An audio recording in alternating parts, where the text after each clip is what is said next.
ایک صاحب نے مجھے اپنا مشاہدہ بتایا، مجھ سے کہنے لگے کہ میں باہر لے ملک رہا، ابو دھابی بہت عرصہ رہا۔ کہا کہ میں زندگی میں ساری عمر وہاں رہا،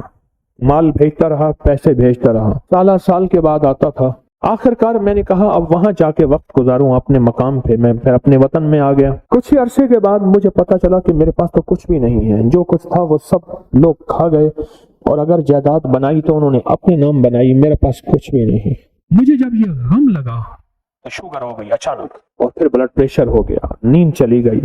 ذہنی سکون ختم ہو گیا، ذہنی طور پہ پریشانی، حالات ختم، اور ناکامیاں اور مسائل میرے پاس آ گئے، اور کہا اسی الجھن میں، بیماریوں میں مبتلا ہو گئے، دکھوں میں، پھر گھریلو جھگڑے شروع ہو گئے، گھریلو الجھنیں شروع ہو گئیں، گھریلو حالات میں تلخیاں، سختیاں شروع ہو گئیں، میں اسی گردش میں، اسی پریشانی میں۔ کہا کہ اسی طرح میرے کوئی 2.5-3 سال گزر گئے۔ ایک دفعہ میں نائی کے پاس بیٹھا تھا اپنی حجامت کرانے کے لیے، بال کٹوانے کے لیے، میں بیٹھا ہوا پریشان بیٹھا تھا، تو ایک صاحب میرے پاس آئے، پرانے جاننے والے، اس وقت جب میں ملک میں تھا، جوان تھا، وہ بھی جوان تھا، مجھے دیکھا تو ملا، بڑا خوش ہوا، کہاں آئے، اتنا عرصہ کے بعد ملاقات ہوئی، اور اتنے عرصے کے بعد آپ کو دیکھا، کیا حال ہو گیا ہے، اتنی جلدی بوڑھے ہو گئے ہو، دیکھ میں تیرا ہم عمر ہوں، میں تو جوان ہوں، اتنے بوڑھے تو نہیں ہیں، اس طرح کے حالات۔ تو کہا میں نے اسے سارے حالات سنا کہ میرے حالات یہ ہو گئے اور میری پریشانی، سنتے سنتے کہنے لگا ادھر آ، میرا بازو پکڑ لیا، میرے قریب آ کے قریب بیٹھ گیا، ہاں تجھے ایک وظیفہ دیتا ہوں، اگر مسائل کا حل چاہتا ہے، مشکلات کا حل چاہتا ہے، اور چاہتا ہے وہ چیز جو تو نے ساری عمر چاہی تھی تجھے مل جائے، اگر اس لفظ پہ غور کیجئے گا، بڑا بھاری اور وزنی لفظ ہے، وہ چیز جو تو نے چاہی تھی ساری عمر اور تجھے مل جائے، تو ایک کام کر، صرف فجر کی نماز کے بعد صرف 121 بار یا لطیف و یا ودود پڑھ بس، اور کہا خوب گڑ گڑا کے بھکاری بن کے پڑھ فجر کی نماز کے بعد،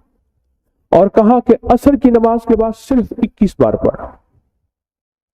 فجر کے بعد 121 بار اور عصر کے بعد صرف 21 بار پڑھ، اور کہا اس کو چھوڑنا نہیں، مہینوں نہیں چھوڑنا، سالوں نہیں چھوڑنا۔ کہا اس نے حجامت بنوا لی تھی اور وہ چلا گیا، میں بال کٹوا رہا تھا تو میری زبان پہ خود بخود یا لطیف و یا ودود جاری ہو گئی، خود بخود جاری ہو گئی، اور کہا کہ پھر میں نے اس کو پڑھنا شروع کر دیا۔ کہا مجھے نیند تو میری ختم ہو چکی تھی، نیند تو ویسے ہی نہیں آتی تھی،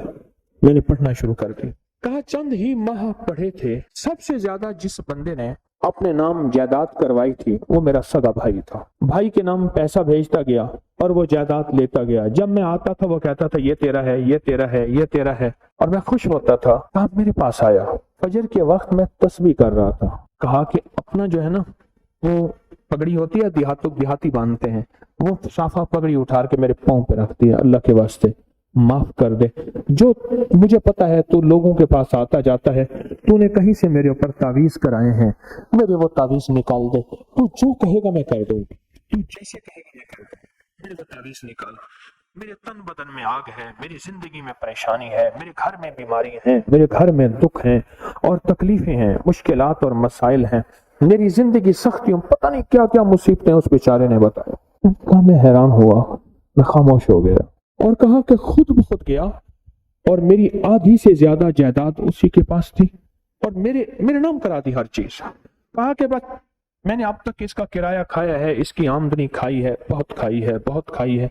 پچھلی معاف کر، تیرے نام کرانے میں جو پیسہ لگے گا وہ بھی میں دوں گا، بس تو قبول کر اپنی نعمت، اپنی چیز، میرے لیے وہ تعویذ نکال۔ اور کہا کہ میں نے وہ مجھے دے دی اس نے، میں تسبیح پڑھتا رہا، اور تسبیح پڑھتا پڑھتا